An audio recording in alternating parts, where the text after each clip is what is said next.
ಬಾಗಲಕೋಟೆ ಜಿಲ್ಲೆಯ ಮುಧೋಳ ತಾಲೂಕಿನಲ್ಲಿ ಕಾರ್ಗಿಲ್ ವಿಜಯೋತ್ಸವವನ್ನು ಅದ್ಧೂರಿಯಾಗಿ ಆಚರಣೆ ಮಾಡಲಾಯಿತು.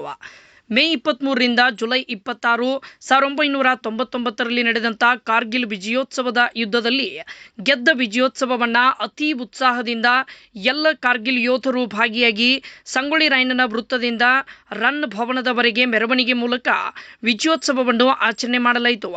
ಈ ವೇಳೆ ಶಾಲಾ ಮಕ್ಕಳು ಯೋಧರ ಉಡುಪು ಹಾಕಿ ಎದ್ದು ಕಾಣುತ್ತಿತ್ತು. ಕಾರ್ಗಿಲ್ ವಿಜಯೋತ್ಸವದಲ್ಲಿ ಭಾಗಿಯಾಗಿದ್ದ ಯೋಧರು ನಮ್ಮ ಜೊತೆ ಕಾರ್ಗಿಲ್ ವಿಜಯೋತ್ಸವದ ಬಗ್ಗೆ ತಿಳಿ ಹೇಳಿದರು. ಯೋಧರಾದ ರಾಜ್ಕುಮಾರ್ ಜೆ, ಸುಭಾಷ್ ಗದಗಿನವರು ಕಾರ್ಗಿಲ್ ಯುದ್ಧದ ಬಗ್ಗೆ ಹೆಚ್ಚಿನ ಮಾಹಿತಿ ಕೊಟ್ಟರು. ಇನ್ನು ಆ ವೇಳೆ ರಾಷ್ಟ್ರಪತಿ ಡಾಕ್ಟರ್ APJ ಅಬ್ದುಲ್ ಕಲಾಂ ಮತ್ತು ಪ್ರಧಾನಿ ಅಟಲ್ ಬಿಹಾರಿ ವಾಜಪೇಯಿ ಅವರು ಇದ್ದರು. 3 ತಿಂಗಳು ನಡೆದ ಕಾರ್ಗಿಲ್ ವಿಜಯೋತ್ಸವದಲ್ಲಿ ನಾವು ಗೆದ್ದು ಬೀಗಿದ್ದೆವು ಎಂದರು. ವರದಿ AJ ಮಣಿಯಾರ್, JJ ಪತ್ರಿಕೆ, ಮುಧೋಳ.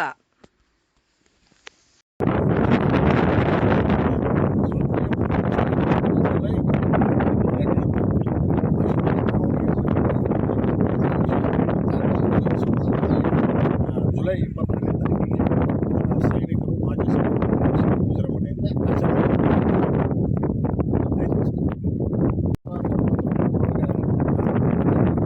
ಹೆಸರು ರಾಜ್ಕುಮಾರ್ ಜನರಾಮ್ ಮುಧೋಳು.